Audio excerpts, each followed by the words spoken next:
Kasus kepala sekolah menengah atas Negeri 1 Cimarga, Banten yang menampar siswanya karena merokok sudah berakhir damai. Namun peristiwa ini membuat warganet terbelah menjadi dua kubu. Ada yang mendukung tindakan kepala sekolah, namun ada pula yang mengecamnya. Kita akan bahas situasi ini lebih mendalam bersama pengamat pendidikan Universitas Negeri Surabaya, Pak Martadi. Selamat malam, Pak Martadi. Terima kasih waktunya. Selamat malam Mbak Ayu, sehat semuanya. Baik, terima kasih. Sehat, Pak. Pak Martadi, kalau saya langsung begitu ingin bertanya kepada Anda sebagai pengamat pendidikan, sebenarnya tindakan fisik seperti dalam kasus ini menampar siswa, apakah bisa dibenarkan sebagai bentuk penegakan disiplin atau sebenarnya ini memang mutlak sudah salah dan melanggar aturan? Ya Mbak Ayu, jadi kalau kita lihat kasus ini, meskipun niatnya baik, ternyata di dalam konteks pendidikan itu harus disampaikan dengan cara yang baik. Karena ketika penegakan disiplin, lalu kemudian sudah bersentuhan pada aspek fisik, maka itu ceritanya akan lain dan ini pasti akan melanggar Permendikbud-Ristek nomor 46 tahun 2023 ya. Dan tahun di situ tentang perlindungan anak. Artinya tegas bahwa di Permendikbud-Ristek nomor 46 tahun 2003 itu pelanggaran baik itu fisik maupun non fisik untuk sebuah hukuman kepada anak memang tidak diperbolehkan. Sehingga memang butuh ya cara yang lebih bijak, cara yang lebih edukatif ketika kita mengingatkan sekalipun anak itu melanggar aturan. Jadi saya kira apapun memang tidak dibenarkan dalam konteks regulasi. Meskipun niatnya baik, kita tahu itu ya. Oke, baik Pak Martadi. Jadi sebenarnya kan kasus ini menjadi viral dan ternyata di sosial media ada beberapa perdebatan, perbedaan pendapat gitu. Ada yang mendukung tindakan kepala sekolah, tapi ada juga yang mengecamnya. Kalau kita melihat di sosial media bahkan ada yang membandingkan dengan generasi-generasi sebelumnya. Ada yang mengatakan, oh kalau dulu saya lebih keras didiknya, anak zaman sekarang mungkin lebih halus begitu. Nah, tapi kan ini mencerminkan ada rasa dilematis untuk penegakan kedisiplinan dengan juga perlindungan siswa begitu. Sebenarnya seharusnya menyeimbangkannya bagaimana, Pak? Ya, jadi begini Mbak Ayu, apapun ya, memang pendidikan itu akan bersentuhan pada aspek reward and punishment. Jadi memberikan apresiasi ketika anak melakukan hal baik dan memberikan punishment bagi anak yang melanggar aturan. Tetapi pertanyaannya adalah punishment seperti apa yang harus dilakukan sehingga di satu sisi tujuan pendidikan ingin membentuk perilaku yang baik, anak tidak mengulang sebuah perilaku yang salah ya, itu menjadi penting untuk dirumuskan secara bijak ya. Karena apa? Memang kalau kita membandingkan era zaman saya itu beda dengan sekarang. Kalau zaman saya begitu saya dihukum, lalu saya mengadu pada orang tua, maka saya malah ditambah hukuman oleh orang tua. Tapi hari ini kan beda. Pendekatan pendidikan bergeser dari pola-pola yang behavioristik ya.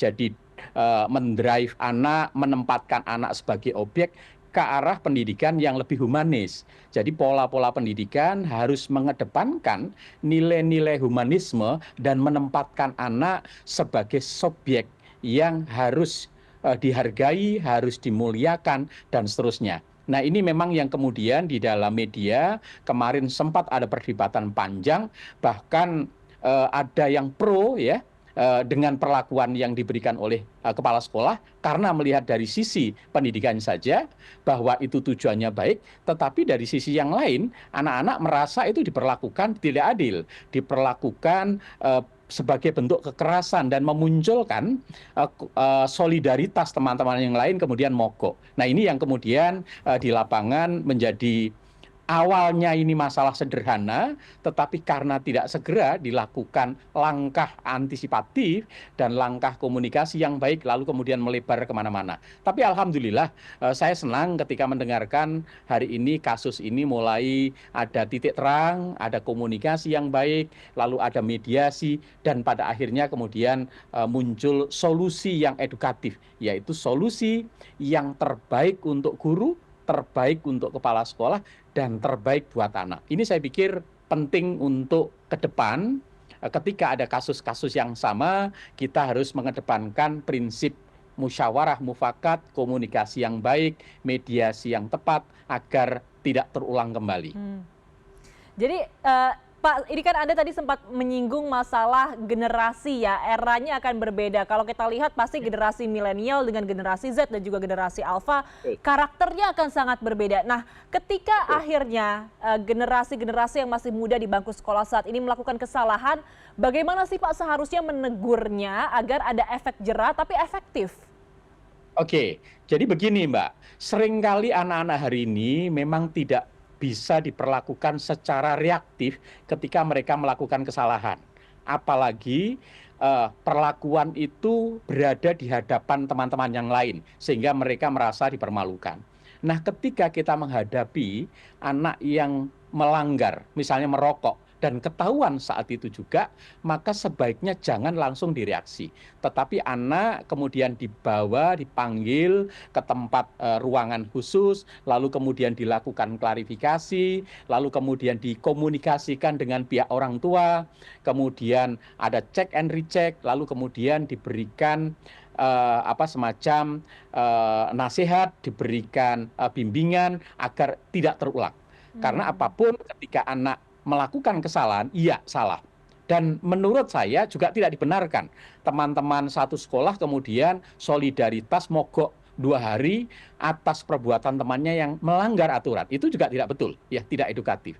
Maka kuncinya adalah pentingnya untuk tidak reaktif ketika ada anak-anak yang melakukan kesalahan.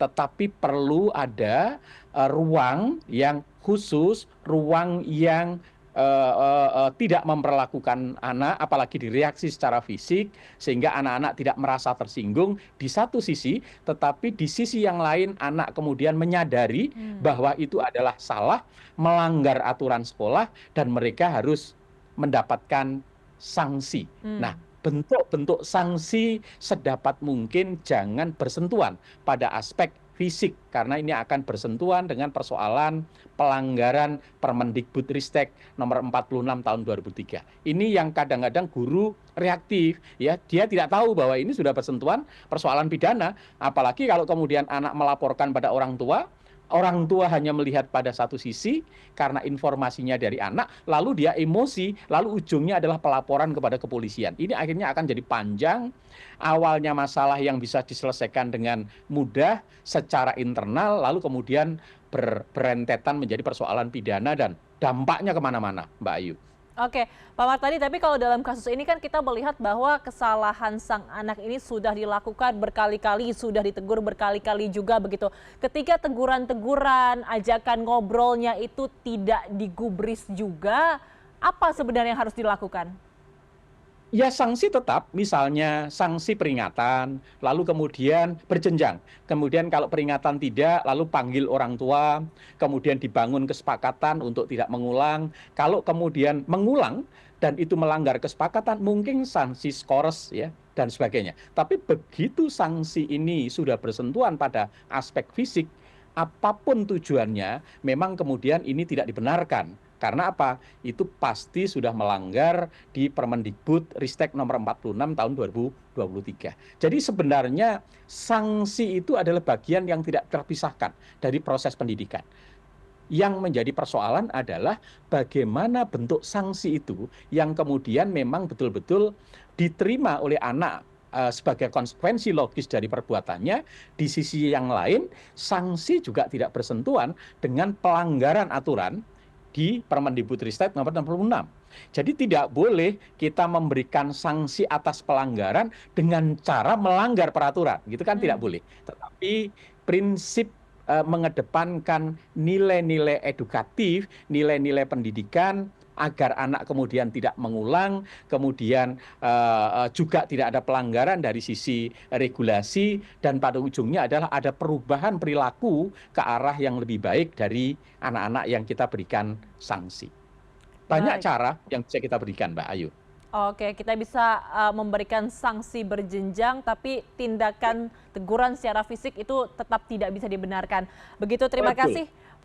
Terima kasih atas informasinya dan juga analisa Anda, pengamat pendidikan Universitas Negeri Surabaya, Pak Martadi. Selamat malam Bapak, sehat selalu. Selamat malam Mbak Ayu, selalu sehat untuk semuanya.